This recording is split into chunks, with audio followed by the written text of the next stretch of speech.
Hey everyone, and welcome. My name is Alivia B. And I'm Quincy T. Today we're tackling something I think we can all relate to, overthinking. You know that feeling, right? Where you just get stuck in your head and the worries just go round and round like a broken record you just can't turn off. We're going to dive deep into overthinking today, trying to figure out why we do it, how to recognize when we're doing it, and most importantly, how to stop. Think of this as your cheat sheet to understanding and hopefully conquering overthinking. But first, let's get one thing straight. What exactly are we talking about here? I mean, it's got to be more than just worrying a little, right? You're absolutely right. It's more than just a quick worry. Overthinking is like this constant cycle of negativity, and it can actually stop you from finding solutions to whatever you're worried about. Okay, yeah, I can see that. So, like when you're stressed about a work presentation and then suddenly, boom, you're picturing yourself getting fired, losing your house, the whole 9 yards. A bit dramatic, maybe, but I've totally been there. And that kind of thinking, imagining the absolute worst case scenario, is a classic example of what we call cognitive errors.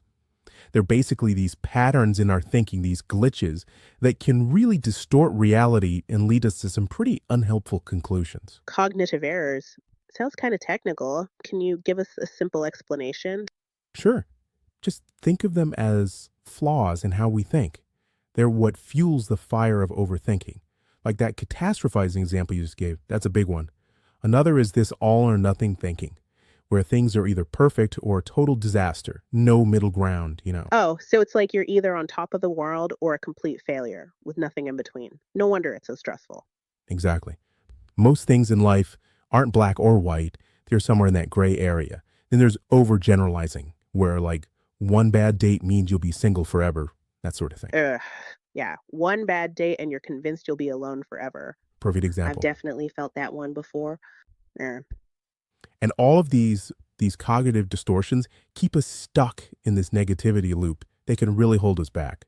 Now, it's important to remember that overthinking itself isn't a mental disorder, but there is a link between conditions like anxiety and depression, especially something called generalized anxiety disorder, or GAD. GAD. Yeah, I've heard of that. How's it connected to overthinking? Well, excessive worry about a lot of different things for at least 6 months, is a key sign of GAD. And this worry, it really impacts your ability to function. So if your overthinking is constant, if it's really interfering with your daily life, that could be a sign of something more serious. So, overthinking could be a clue that there's something deeper going on. That's good to know. But what can we actually do about it? How do we start tackling these thought traps? One of the most effective tools out there is cognitive behavioral therapy, CBT. I've heard the term CBT, but to be honest, I'm not really sure what it is. Why is it so helpful for overthinking? Basically, CBT helps you identify those negative thoughts that are causing problems.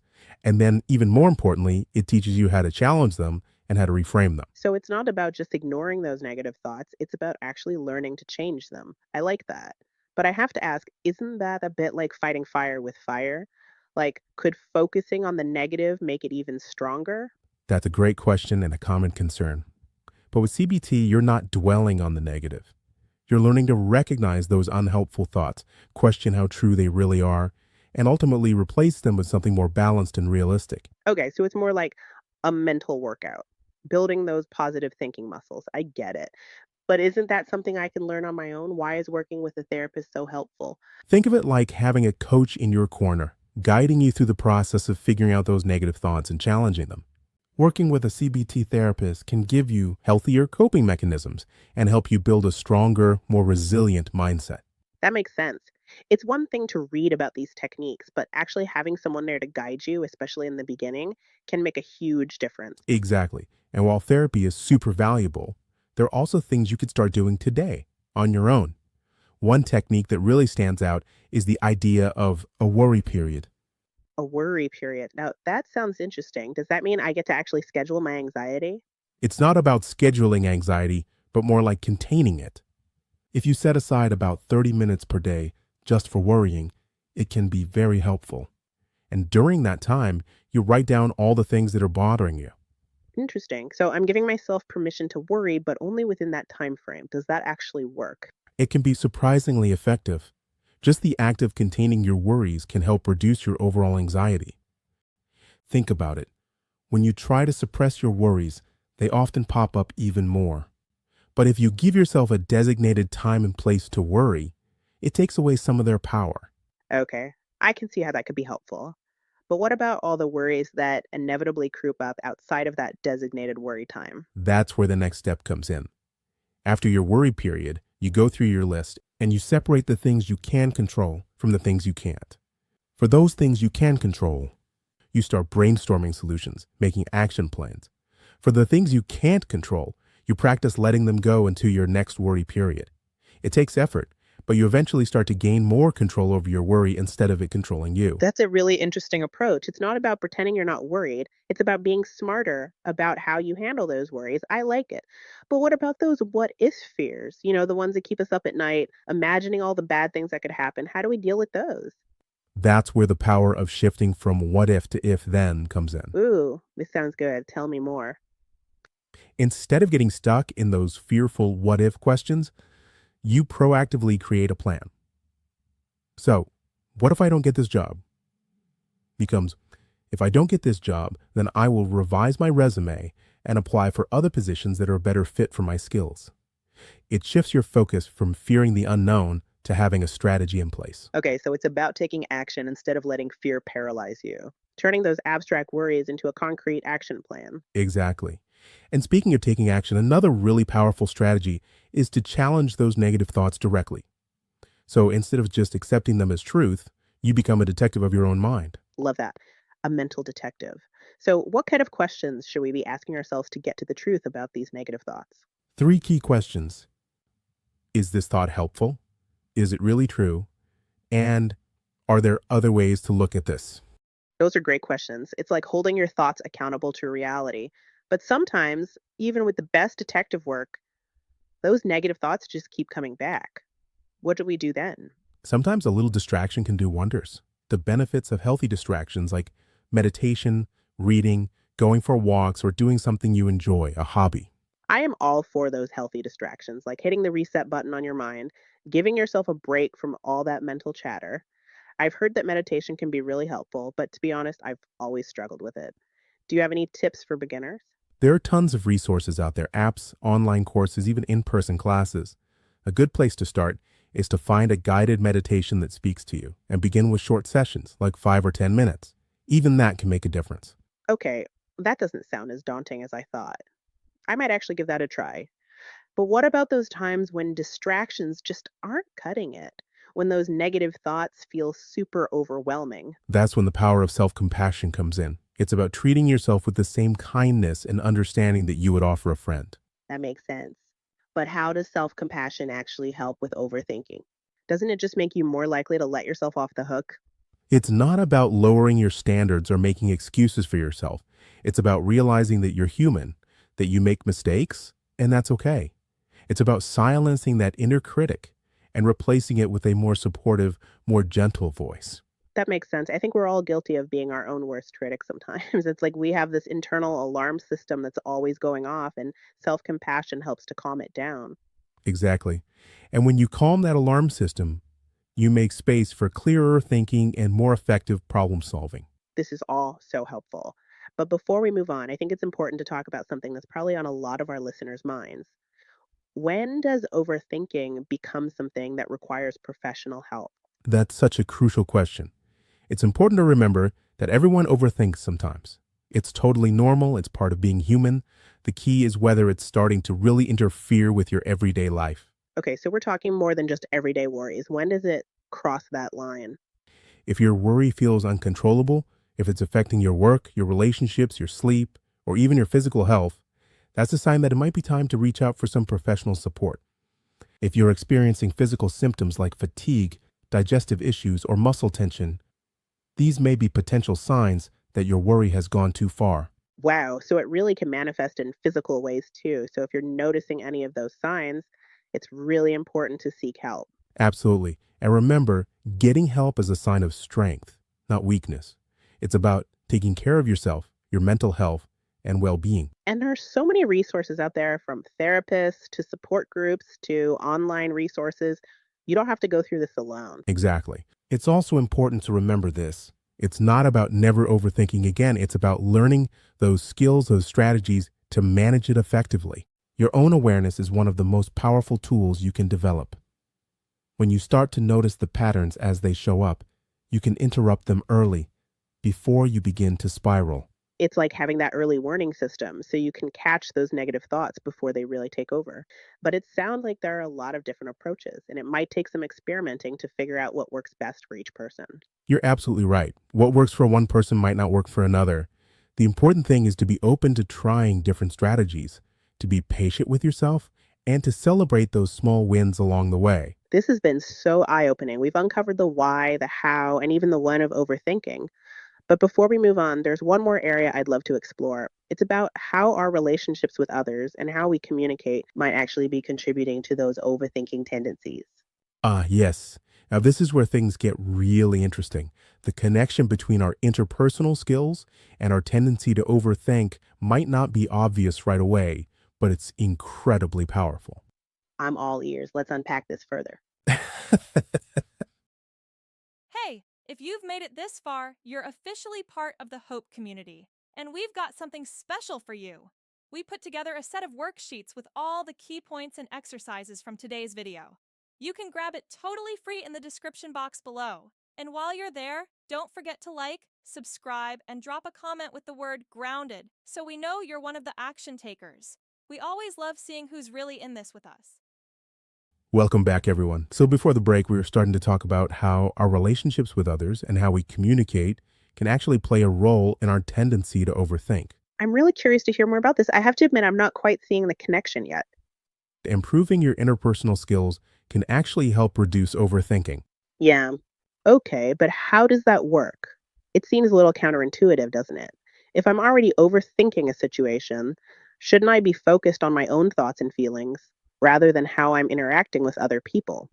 It's not about ignoring your own thoughts and feelings. It's about understanding how the way you communicate with others can either add fuel to that overthinking fire or help calm it down.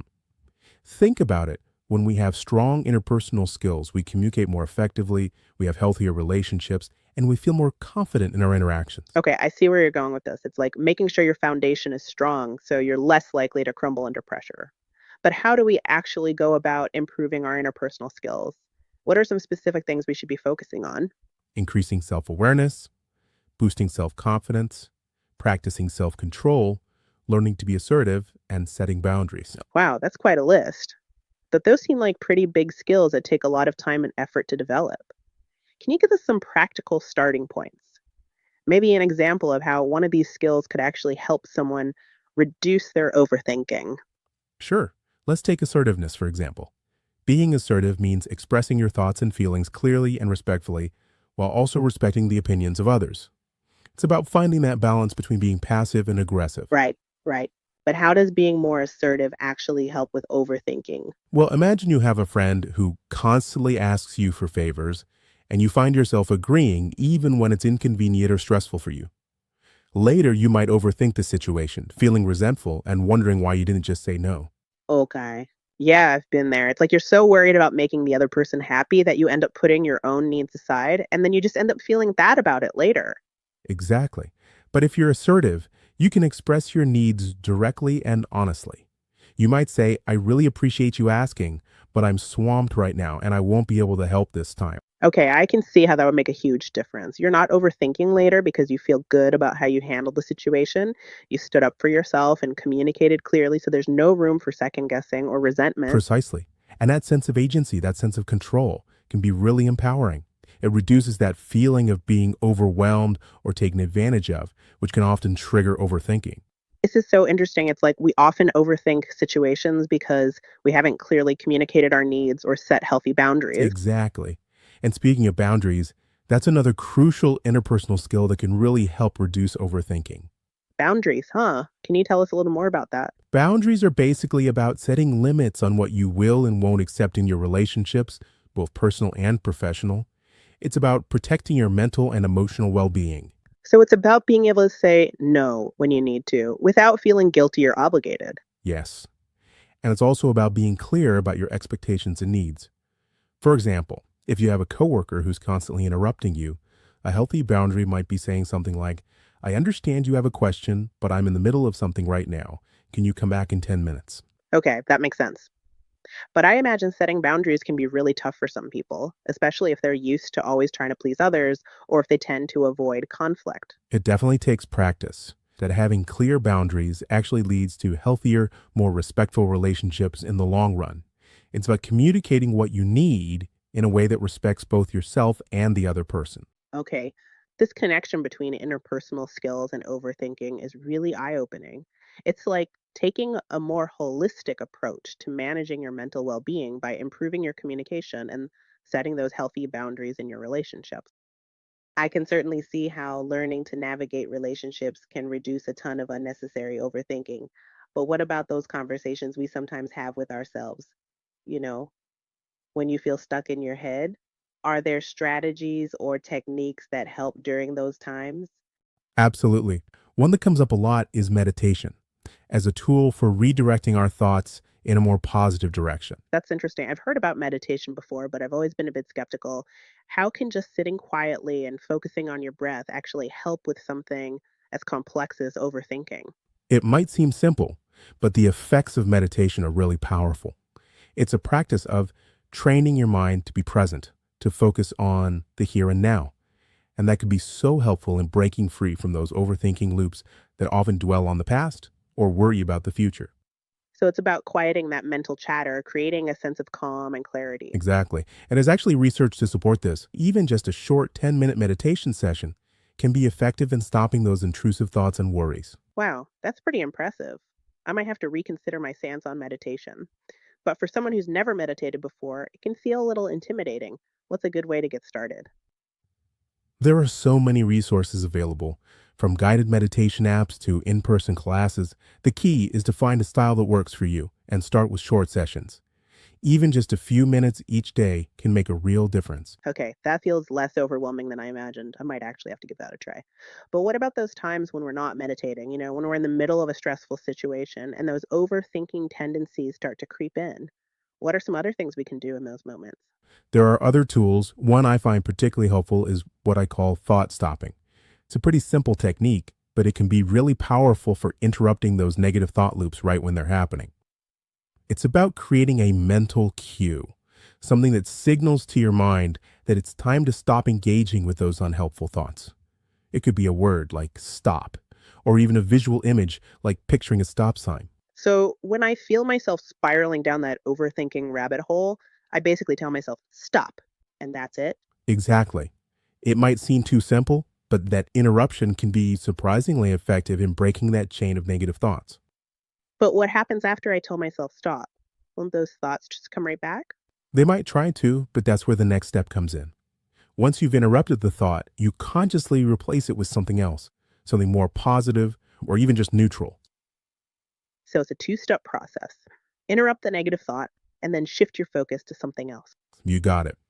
It could be as simple as focusing on your breath, repeating a positive affirmation to yourself, or even just turning your attention back to whatever you were doing. Okay, that seems pretty doable. Interrupt and redirect.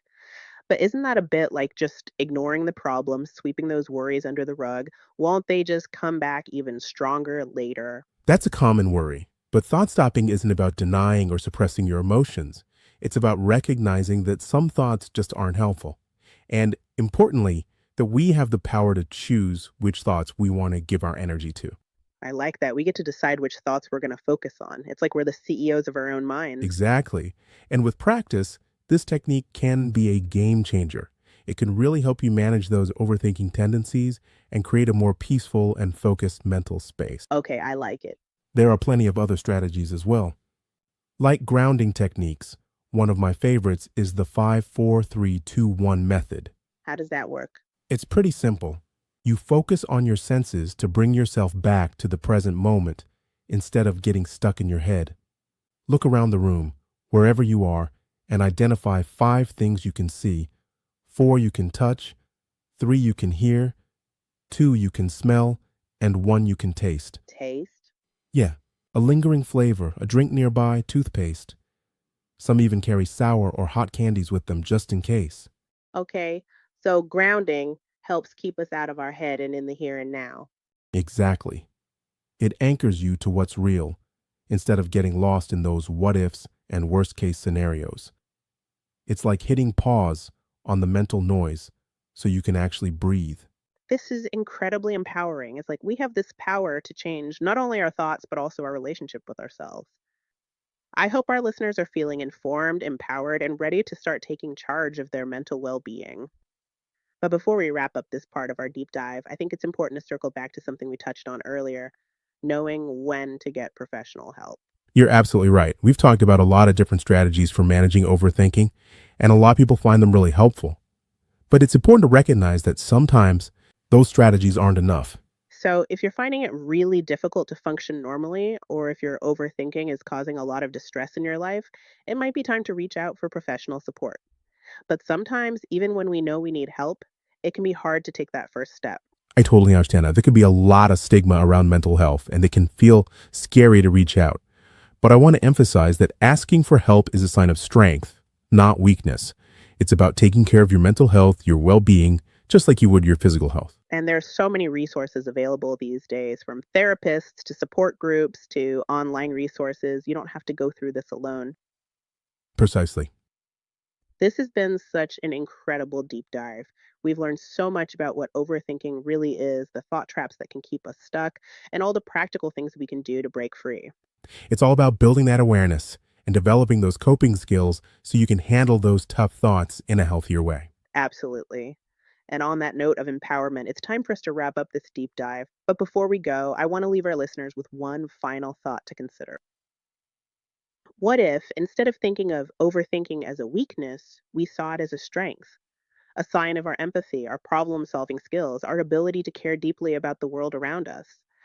Maybe those overthinking tendencies are just a reflection of our big hearts and our complex minds. I love that. It's a beautiful way to reframe it. It's a reminder that even our struggles can be a source of strength, and that by embracing those imperfections, we can truly unlock our full potential. So, to all our amazing listeners, thank you so much for joining us on this deep dive into the world of overthinking. We hope you've gained some valuable insights and practical strategies that you can start using today to create a more peaceful and fulfilling life.